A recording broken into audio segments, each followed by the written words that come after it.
નમસ્કાર, સ્વાગત છે દરેક મિત્રોનું અમારી channel life science with professor માં.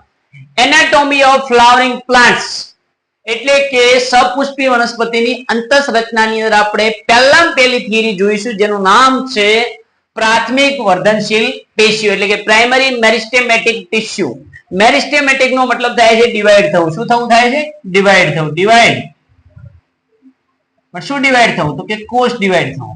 મતલબ કે કોષનું વિભાજનની વાત છે. એક કોષમાંથી 2 બને, 2 ના 4 બને, 4 ના 8 બને, 8 ના 16 બને, 16 ના 32, 64, 128, 256, 512, 1024, 2048, 4096 આવો આંકડો સતત મોટો થયા કરે જેના કારણે નાના છોડમાંથી મોટા વૃક્ષનું નિર્માણ થાય છે.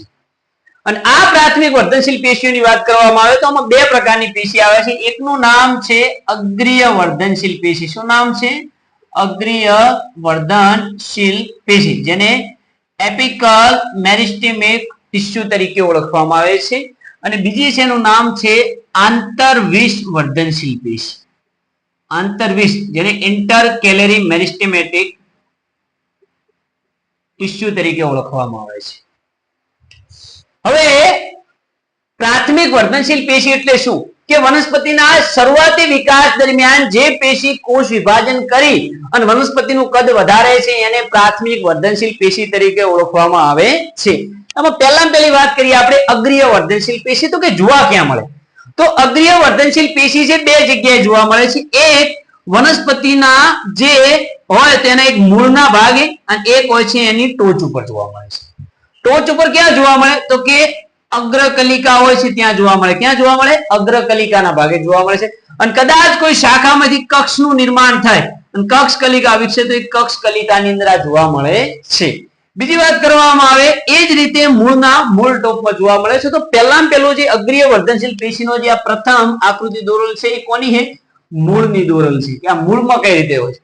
તો આ મૂળનો મૂળ ટોપ, એ મૂળ ટોપના નજીકના પ્રદેશના ભાગે શું હોય છે? તો કે વર્ધનશીલ પ્રદેશ હોય છે. આપણે ઓલરેડી મૂળના 4 પ્રદેશો ભણી ચૂક્યા છીએ. કે સૌપ્રથમ પહેલા આપણે મૂળ ટોપી, વર્ધનશીલ પ્રદેશ, વિસ્તરણ પ્રદેશ અને એના છેલ્લે પરિપક્વન પ્રદેશ. તો પહેલો છે વર્ધનશીલ પ્રદેશ.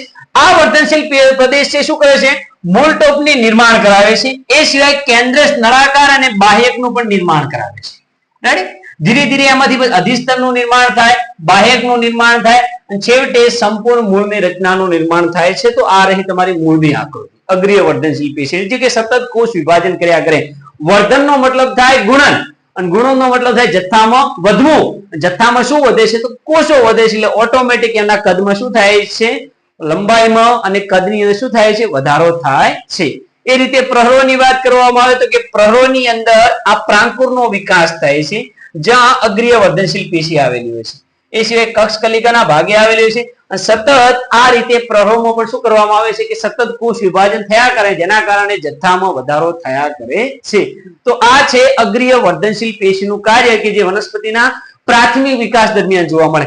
પણ કદાચ એવું બને કે અગ્રીય વર્ધનશીલ પેશી છે કોઈ બકરું અથવા કોઈ અન્ય પ્રાણી, દાખલા કે ગાય ભેંસ ખાઈ જતી રહી. દાખલા તરીકે ગાય ભેંસ ખાઈને જતી, પણ કોની અંદર? તો ખાસ કરીને ઘાસ જેવી વનસ્પતિમાં. કઈ વનસ્પતિમાં જોવા મળે છે? ઘાસ જેવી વનસ્પતિ. દાખલા તરીકે જુવાર, બાજરી, ઘાસ, રજકો, ચીકુડી.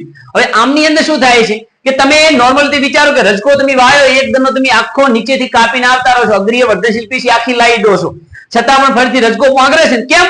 કારણ કે રજકાના અંદરના ભાગે શું આવેલી છે? આંતરવિષ વર્ધનશીલ પેશી આવેલી છે. તો આંતરવિષ વર્ધનશીલ પેશીનું વર્ણન કરવું તો શું થાય કે કેટલીક વખત અગ્રીય વર્ધનશીલ પેશી કપાઈ જવાથી અથવા ખવાઈ જવાથી અથવા તૂટી જવાથી વનસ્પતિના પ્રકાંડમાંથી વચ્ચોવચ્ચ આવેલી એક અન્ય પેશી પણ કોષ વિભાજન કરવાની ક્ષમતા ધરાવે છે જે વનસ્પતિનો વિકાસ કરવામાં મદદરૂપ થાય છે. કયા વિકાસ દરમિયાન? પ્રાથમિક વિકાસ દરમિયાન. તો એ પેશીને આંતરવિષ વર્ધનશીલ પેશી તરીકે ઓળખવામાં આવે છે.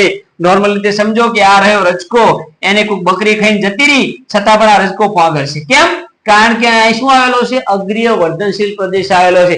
પણ તમે દ્વિદળી વનસ્પતિને જુઓ, લીમડાને એક વખત કાપી નાખો ઉપરની ડોક તો લીમડાની શાખાઓનો વિકાસ થશે પણ ક્યારે અગ્રકલિકાનો વિકાસ થશે નહીં, કારણ કે એમની અંદર આંતરવિષ વર્ધનશીલ પેશી જોવા જ મળતી નથી.